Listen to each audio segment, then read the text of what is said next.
guys, Alex here from SketchUp School. Today, I'm going to show you how to model a house using SketchUp Free in 10 easy steps. We'll build this model from start to finish. And when we're done, you'll have learned the essential steps that you can follow to build any project you have in mind using SketchUp Free. Plus, I'll share with you some critical tips along the way to help you avoid the biggest, most frustrating mistakes that often trip people up as they set off to model their own projects. Just know that this video isn't for complete beginners who've never used SketchUp Free before. You'll want to at least be familiar with the fundamental drawing tools and features in SketchUp Free, and be sure that you've practiced using those tools the correct way. So if you haven't already, I recommend you watch our Getting Started with SketchUp Free video first to make sure you're comfortable with all the concepts we cover there. Oh, and I almost forgot. This is going to be like one of those cooking shows, where if we've already covered how to do something, or there's a part of a step that may take us a while to complete, we may cut ahead to the end result, or show you the process and fast forward. But I'll be sure to let you know when we're doing that, so it doesn't just seem like stuff is magically happening in SketchUp. All right, let's bring up the 10 easy steps and jump right in with number 1, draw accurate walls. To begin, we'll go to app.sketchup.com to launch SketchUp Free and create a new file. I'll pick the feet and inches template. Next, we can delete the scale figure, and as you'll remember from our Getting Started with SketchUp Free video, I always recommend starting from a top-down view from the Scenes panel. Perfect. Now we've got a blank canvas and we're ready to model our house. Our first step will be to create our walls. Now SketchUp is designed to be fast and flexible, allowing you to draw geometry in any shape and size with ease. But it can also be dead accurate when you need it to be. That's because whenever you draw or edit, you can always specify exact measurements. Remember, when we created our new file, we selected feet and inches. If you need to check or adjust the unit of measurements you're using in your file, just open the Model Info panel, and under Length Units, you'll see the unit of measurement being used. Here, we've got fractional inches with a precision of 1/16 of an inch, but you're welcome to use whatever works best for you. Okay, I know we're going through some of these items pretty fast, but don't worry. I've gone ahead and created a set of notes that will make it easy for you to review everything we're covering in this video and to follow along with when you work on your own projects later. You'll find a link to download them in the cards. Now, let's create a shape that will serve as the basis for our walls. We'll start by selecting the Line tool. Then, let's click and let go of the left mouse button and move the cursor to start drawing a line. You'll see SketchUp automatically infers that we're drawing this line along the same direction as the red axis. Now, over on our keyboard, we can type in the dimension 20 feet and hit Enter or Return. When you do that, SketchUp creates a line that's precisely 20 feet long. Next, let's start another line perpendicular to this one. You'll see SketchUp again automatically infer the direction we're drawing in, along the green axis this time. We can type 15 feet on the keyboard and again hit Enter or Return to create a line that's 15 feet long. Okay, let's continue with the Line tool to complete the footprint of the house, which for our example will just be a 20 foot by 15 foot rectangle. But you can use the Line tool to create any shape you need for your own project. Of course, we could have drawn the same footprint using the Rectangle tool. To do that, select the Rectangle tool, click once to begin drawing the rectangle, then use a comma to separate the two dimensions. So 20 feet, comma, 15 feet, followed by Enter or Return on the keyboard. Keep in mind, I'm using feet and inches in this file, but if you're using metric units, you'd enter meters, centimeters, or millimeters instead. And also, know that you can enter decimals or fractions here if you need them. Even though the dimension area in SketchUp looks like a text field where you would click on it and then type, you don't want to ever do this. Clicking will inevitably mess up the tool operation you're trying to do, which can be super frustrating. The right way to enter a dimension is to simply click to start the tool operation, move your mouse in the direction you want to draw or edit in, then type the dimension on your keyboard and hit Enter or Return to complete the action. And remember, SketchUp draws everything at a 1:1 scale. So if you've drawn a rectangle and entered the correct dimensions, but it looks too small, or the opposite happens and you can't see the whole thing, you just need to adjust your view by zooming and panning in the SketchUp drawing window. All right, we've created a dimensionally accurate rectangle. Now let's use that to create our walls. To do that, let's select the Offset tool. Then we'll click once on the face of the rectangle and move the mouse to begin offsetting all 4 edges. Here, we'll want to move our cursor so the edges are offsetting inside our rectangle, so the exterior dimensions of our walls remain 20 feet by 15 feet. Then we can enter the dimension for the thickness of the walls. In our example, we'll just type 6 inches and press enter. Next, let's right-click on the middle face and pick the option for erase. All right, we're off to a great start, and we've created the profile we'll need to make our 3D walls. Let's orbit the model so we're in more of a bird's eye 3D view. Next, let's select the push-pull tool and then hover our mouse over the face. It will actively highlight, then click and let go, and move the mouse up in the blue axis direction to begin extruding the walls up in 3D. Again, we'll want the height of our walls to be dimensionally accurate. So let's go ahead and type in 10 feet and press enter or return to finish the push-pull action. All right, we've created dimensionally accurate walls for our house. Before we get too much further, let's be sure to save our file. To do that, we'll just click on the Save button on the top left, then click on the Project folder, name it, and click Save. What's next? Perhaps the most important step of this whole video. Number 2, group early and often. As we covered in our Getting Started with SketchUp Free video, hands down, one of the biggest and most costly mistakes that SketchUp users make is failing to use groups. In other words, they model away, not realizing that everything they're drawing is getting stuck together. And later, when they need to make changes, they end up with a tangled, uneditable mess. As we like to say, group early and group often. Your future self will definitely thank you. Thanks. So to protect something we draw, such as these walls, from getting stuck to other stuff, we need to turn it into a group. To do that, first, let's pick the Select tool. Then we'll triple click on the walls to select them all. Then right click on that selection and pick the option for Make Group. Now, anything we draw that touches the walls won't get stuck to them. Practicing what we've learned so far, the next thing we'll want to do is create the floor and the roof. For the floor, let's orbit underneath the walls, then pick the Rectangle tool and draw a rectangle from one corner of the walls to the opposite corner. Then we'll pick the Push-Pull tool and click on the face of the rectangle and begin to pull it down a bit. And on our keyboard, type 4 inches and press enter or return.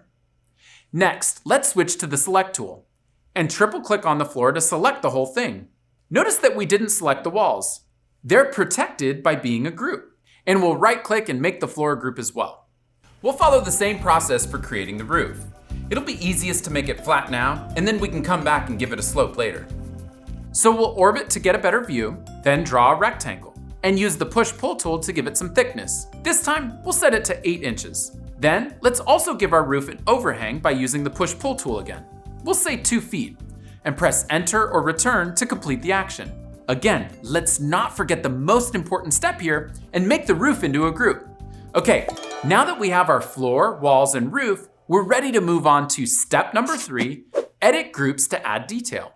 The next thing we'll want to do for our house model is start to add in more details, such as window and door openings. As you know, the groups we've created are protected from getting stuck to one another, but they're also protected from us being able to edit them. See how SketchUp won't let us push-pull any of the faces inside the groups? So how do we edit something we've already grouped? We'll need to enter Edit Group mode. Here's how. First, let's orbit to get a good view for what we're trying to work on. In this case, we're going to add window and door openings to our walls group. Next, we'll right-click on the walls group and pick the option for Edit Group. Now we're inside the group container and are able to edit the geometry of the walls directly. In order to create our openings for the doors and windows, we first need to figure out exactly where they need to go. To do that, I recommend using the Tape Measure tool to create guidelines. Let's set some up for a folding glass door. We'll pick the Tape Measure tool, then click and let go on the vertical edge of the right corner of the wall. Then we'll move our mouse to the left in the red direction to pull a guideline out from the edge of the wall. We'll want our guideline to be 3 feet from the outside edge of the wall, so we'll type 3 feet and press enter or return on our keyboard, and the guideline will be placed 3 feet from the edge. Next, let's repeat those steps to create a guideline 3 feet from the left edge.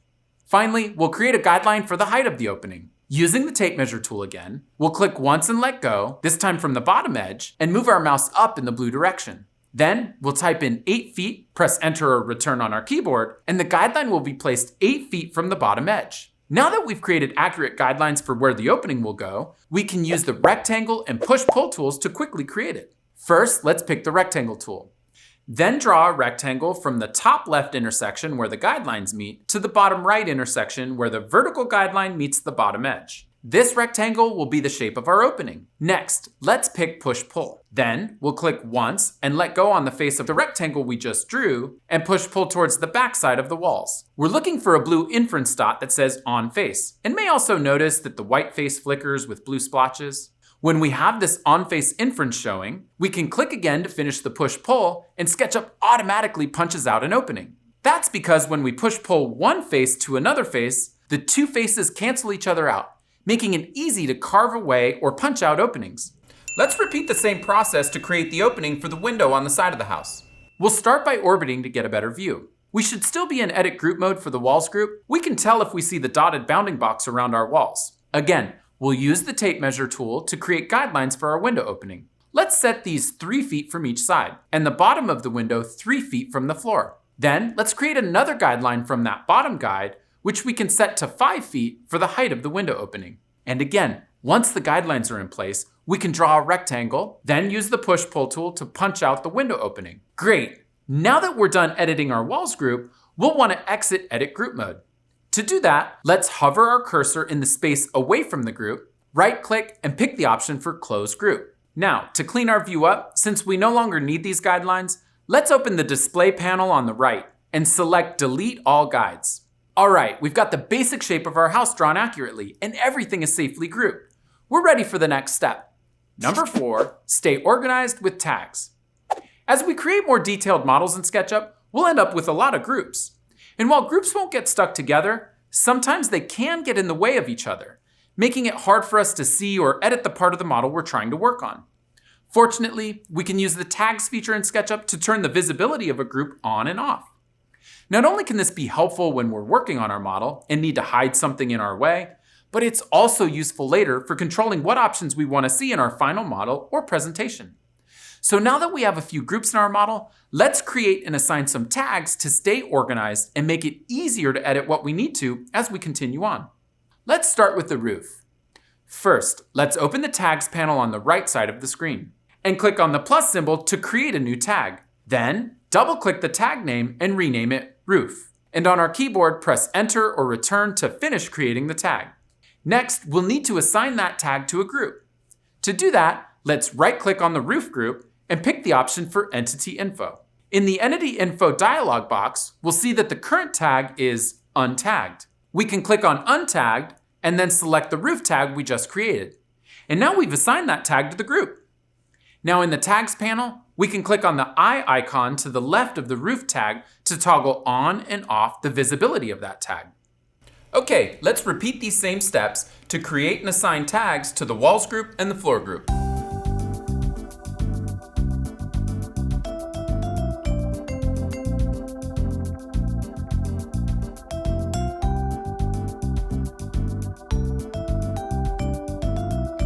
Great! Now our model is organized and ready for the next step. Number 5, use components. So far, everything we've created, we've turned into a group. But now let's talk about something called a component in SketchUp. They work a lot like groups, but components have some extra functionality that can really come in handy, especially when it comes to things we plan to use more than once in our model. Let's take a look at what I mean by that by using a metal roof as an example. For a 3D representation of a metal roof, we'll want evenly spaced ribs running the length of the roof. To create those, we'll start by orbiting to a view above the roof and looking down on it. Next, we'll use the rectangle tool and start by clicking on the outside corner endpoint, then drawing across to the other side, then type 2.5 inches, 17 feet, and press Enter or Return to create a skinny rectangle. Then we'll use push-pull to pull it up 3/4 of an inch. Now, before we go any further, we want to protect this from getting stuck to anything we do next. Based on what we've learned so far, your instinct might be to turn it into a group so it won't get stuck to anything. However, in this case, we're going to turn this roof rib into a component instead, and we'll talk about why in a minute. To make a component, let's follow the same process as making a group. Using the Select tool, we can triple-click on the rib to select it all. Then right-click on that selection, only this time, let's pick the option for Make Component. Then we can name the component and click OK. No need to worry about the other options. Let's also take a second now to create a tag for our ribs. Okay, we're going to want a number of ribs evenly spaced out across our roof, but we don't have to draw them all individually. Let's talk about another trick instead. We can use the Move tool to create our copies. So we'll start by picking the Move tool, tap the Option key on your keyboard if you're on a Mac, or the Control key if you're on a PC, and notice that a plus symbol appears next to the Move tool cursor. This lets us know we've turned on the copy function.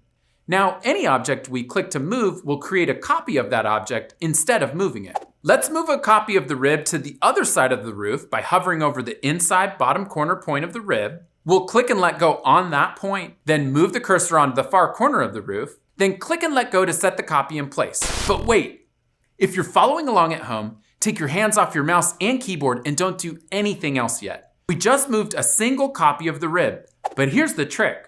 As soon as we move a copy, we have the ability to tell SketchUp that we want multiple copies instead.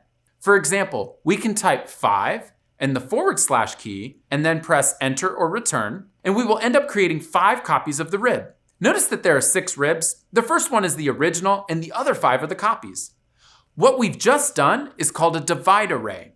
That means that we moved one copy the total distance and then told SketchUp to divide that distance equally for the 5 copies. But the best part is we don't have to get it right on the first try. We can type 15 / and hit Enter or Return, and now we've got 15 equally spaced copies, or 16 total ribs, including the original. And we can keep making changes until we move on or click to begin another task in SketchUp. Pretty cool, right? If you like that little trick, make sure to give this video a like. All right. We now have multiple copies of our roof rib, and remember how earlier I mentioned that components can really come in handy if we have multiple copies in our model?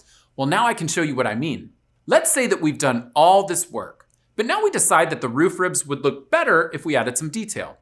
With a component, we can right-click on a rib, it doesn't matter which one, and pick the option for Edit Component.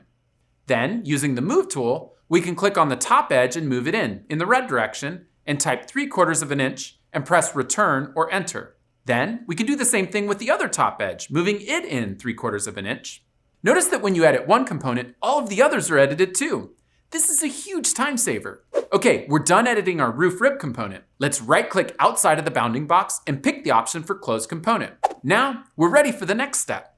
Number 6, use nested groups and components. So far, we've covered making individual groups and individual components. But there might be times where you'll want to treat a collection of groups and/or components as a unified object. For example, what if we want to rotate the roof and the ribs together as one object so that we can give the roof a slope? In that case, we can actually select more than one group or component and turn the entire selection into its own group or component. Let's try it. Using the Select tool, let's click and drag a selection window around the roof and roof rib components. We just need to be careful not to select the walls group or the floor group. Then let's right-click on the selection and pick the option for Make Group. Now this is one big group that we can think of as a parent group. Inside it are what we call nested groups and components. This can feel a little confusing at first, but one way to think about it is that groups or components are like containers for our geometry. We started out making some endpoints, edges, and faces in the shape of a roof, which we put into a roof group container. Then we made a few more endpoints, edges, and faces in the shape of a roof rib and put those into a rib component container. Then we made a bunch of copies of that roof rib component container. And finally, we took the roof group container and all of the roof rib component containers, and we put all of them inside a bigger parent group container. And now that we've got everything grouped in a parent container, we're ready to rotate the roof to give it a slope. To do that, let's pick the Rotate tool. Then hover the mouse over the bottom back corner of the roof. We can always zoom in or orbit if we need a better view. For this rotation, we'll want to rotate the cursor to be active in the red direction. If it's flip-flopping around in the green or blue directions, we can try making a subtle move with the cursor or even orbit a tiny bit and then hover again until we get the red direction cursor. Once we do, click and let go. That sets our cursor down and creates the central pivot point for our rotation. Now we have 2 more clicks to use the Rotate tool correctly. First, we'll need to select the initial leg of rotation, meaning the plane that we'll be rotating anchored on the central pivot point we've just set. So we can move the mouse onto the horizontal roof edge and click anywhere along that edge. Then, move the mouse up to begin rotating the roof and ribs up, and we'll see that the roof rotates up and around the pivot point. In the bottom right of the browser window, notice that the measurements box is showing us the degrees of rotation. And remember, SketchUp can be dead accurate when we need it to be. Let's set our roof with a 212 pitch, or 9.5 degrees. Type 9.5 and press Enter or Return. The rotation will be set at exactly 9.5 degrees. All right, now we've set the pitch of our parent roof group. But of course, now we'll see we've created a gap where the walls meet the roof. Let's talk about how to fix that with the next step. Number 7, learn to edit existing 3D shapes. So far, we've created the exact shapes we need, then turned them into groups or components. But in the real world, there are design changes and edits that need to be made along the way. This can get tricky the further we get into a model, as it can be harder to imagine how to best make the changes to the existing geometry. For example, we need to edit our walls so that they support the pitched roof. Of course, you'll run into any number of situations where you'll need to make edits that look different than this one. But let's talk about how to approach this specific example using techniques you can apply to most situations. First and foremost, remember that we'll need to be in Edit Group or Edit Component mode in order to make changes to the endpoints, edges, and faces contained in any group or component. And sometimes, as we discussed in the previous step, we may need to edit groups or components nested within other groups or components. In those cases, we'll just need to continue to right-click and select Edit Group or Component as many times as needed until we're at the level of the underlying geometry. For our example, however, we'll only need to right-click and pick Edit Group once to be at the geometry level of the walls. Next, we'll need to consider what combination of tools will be most effective for what we're trying to do. When you're new to SketchUp, you won't have the experience to know what the best approach for a given situation might be. But practice makes perfect. So your best bet is to just experiment and see what works. Remember, if you try one thing and end up getting stuck, you can always use the undo arrow as many times as you need to get back and experiment with a different approach. Of course, there are also a number of ways to accomplish what we're trying to do, and there isn't necessarily a right or best way. But let's talk about one good way to approach this problem. First, let's orbit to the side of the house and pick the line tool. Then, let's start by drawing the triangle profile for the missing piece of the side wall. We already have the top edge of the wall, which will be the bottom edge of the triangle. Using SketchUp's inferences to be sure our lines are snapping to the correct points, we can draw in the other two edges of the triangle. And when the triangle is complete, the face will automatically fill in. Now, we can begin to push-pull that new face to the same thickness as the walls. Then, we can orbit around to get a better view, and again use SketchUp's inferences to be sure we're extruding the triangle to the same thickness as the wall, and click again to complete the push-pull. Then, we can repeat the same process on the opposite wall. Now for the front wall piece, if we just push-pull the top of the wall up, the top of the wall won't be angled correctly along the bottom of the roof. Instead, let's orbit so we can see the inside of the triangle shape and the top of the front wall. Then, let's draw a line from the top inside corner of the wall up along the blue axis to the top edge of the triangle. SketchUp will split that triangle into two pieces. And now we can push-pull that piece above the front wall all the way across the house to the other wall. All right, almost done.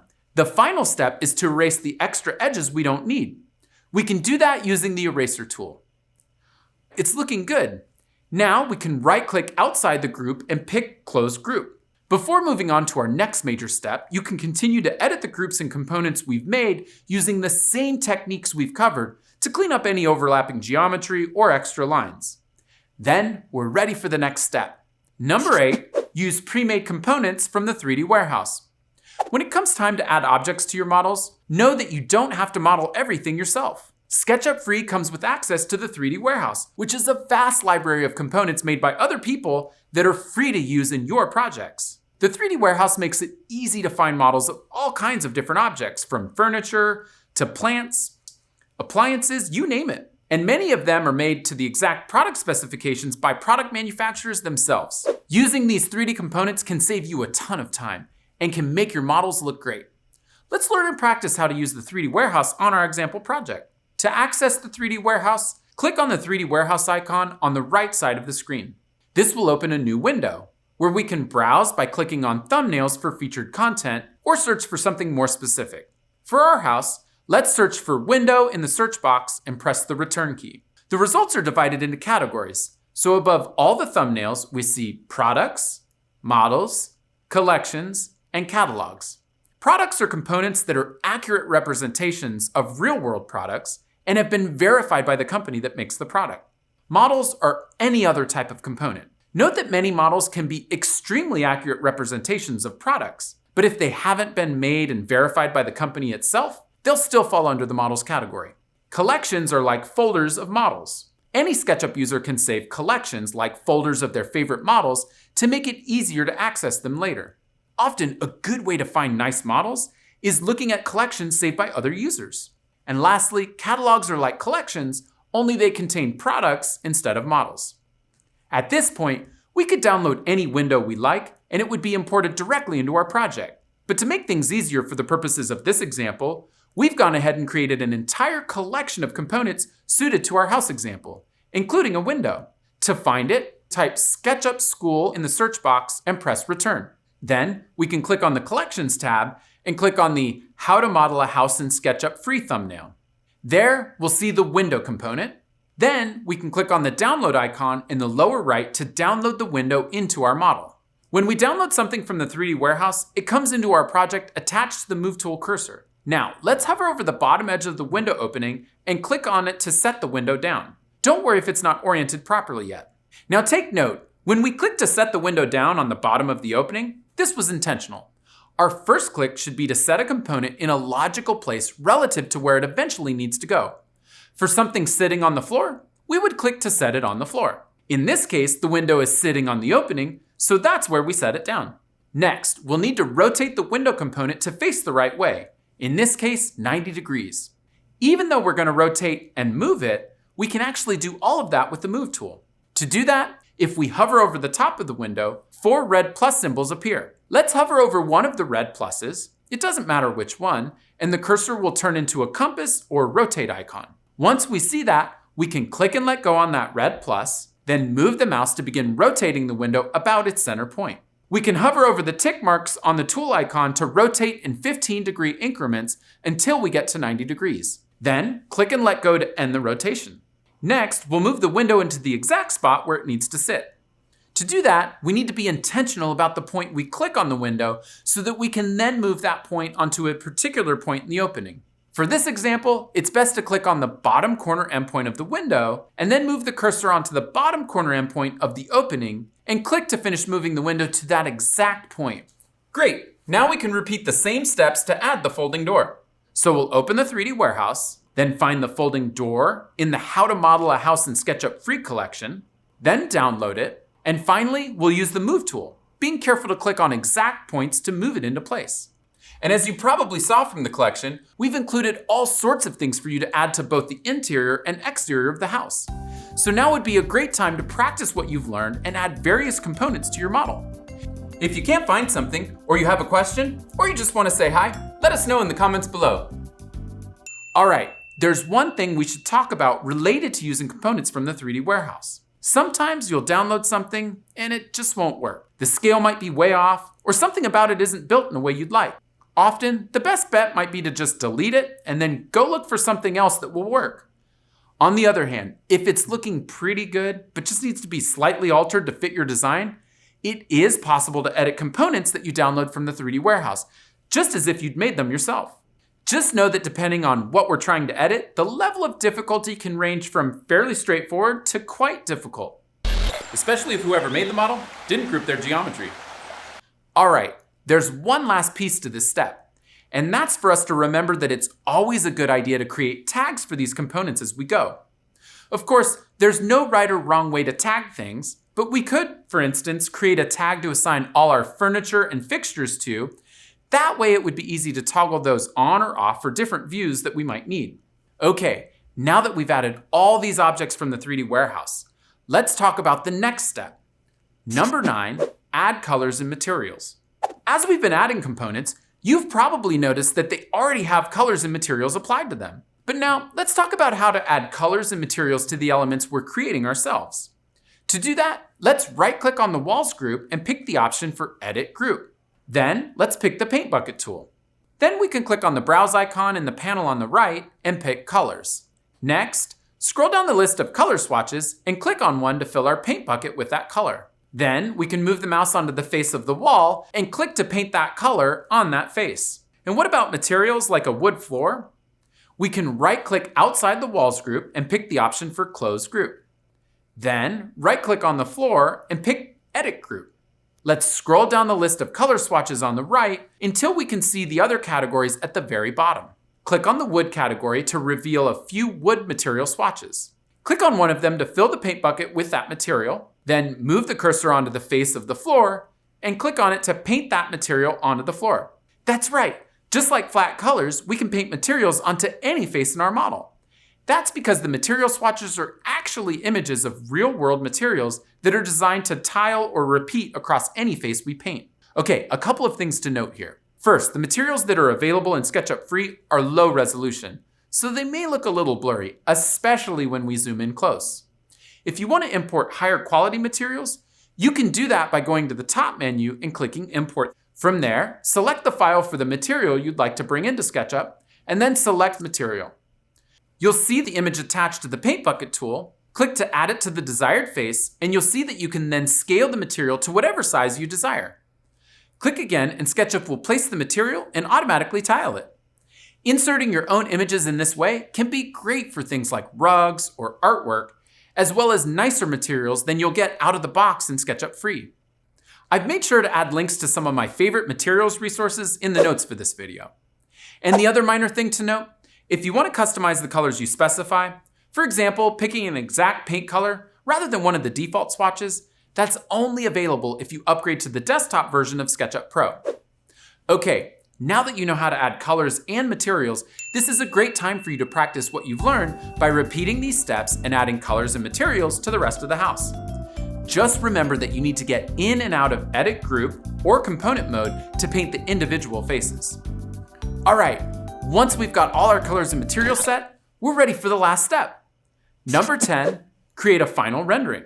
We've done a great job putting together our first house in SketchUp Free. Now, it's time to show it off by creating a final image. First, we'll want to navigate to find a nice view of the model. Then, we can try out some of SketchUp's predefined styles to see if we like any of them. To do that, let's click on the Styles icon to open the Styles panel.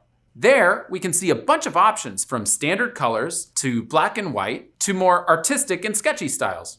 Feel free to try any of them out to see how they look by simply clicking on one of the thumbnails.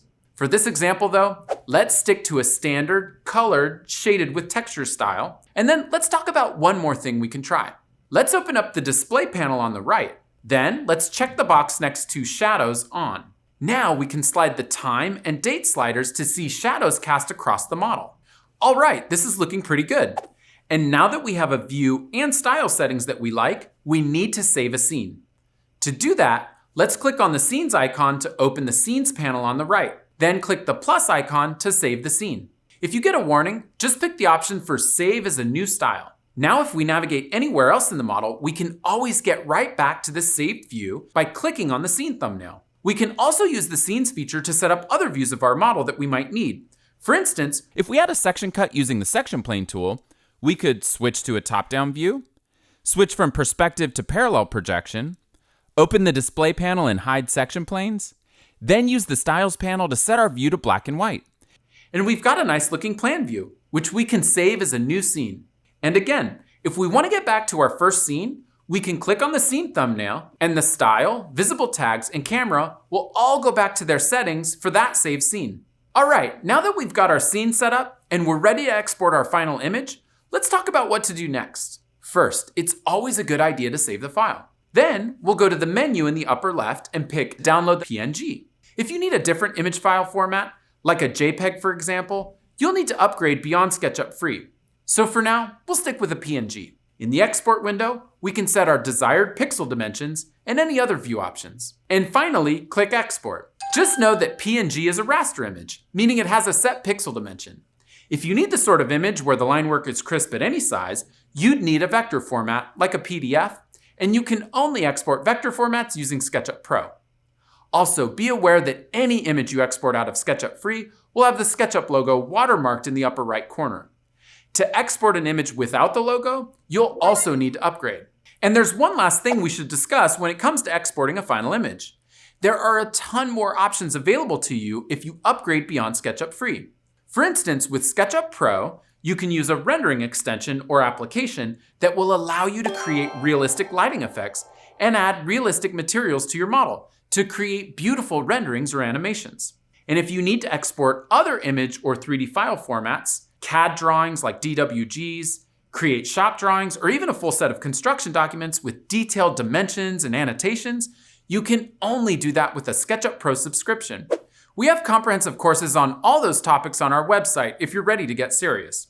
Or if you're not ready to get serious just yet, but you are interested in learning more about those topics, we have some great videos on our YouTube channel that will get you started down the right path. Okay, now that you've completed all 10 steps to building a house in SketchUp Free, what's next? If you're not sure SketchUp Free has all the features you need, and you're wondering if it's worth upgrading to either SketchUp Shop or SketchUp Pro, then I recommend checking out this video, which compares all the features of the different versions of SketchUp. Or head over to this page on our website and send me a quick message about your particular situation, and I'd be happy to let you know which software I recommend for you. Until next time, happy sketching! Then we'll need to whisk that up. I always recommend, we won't go ahead and set those there.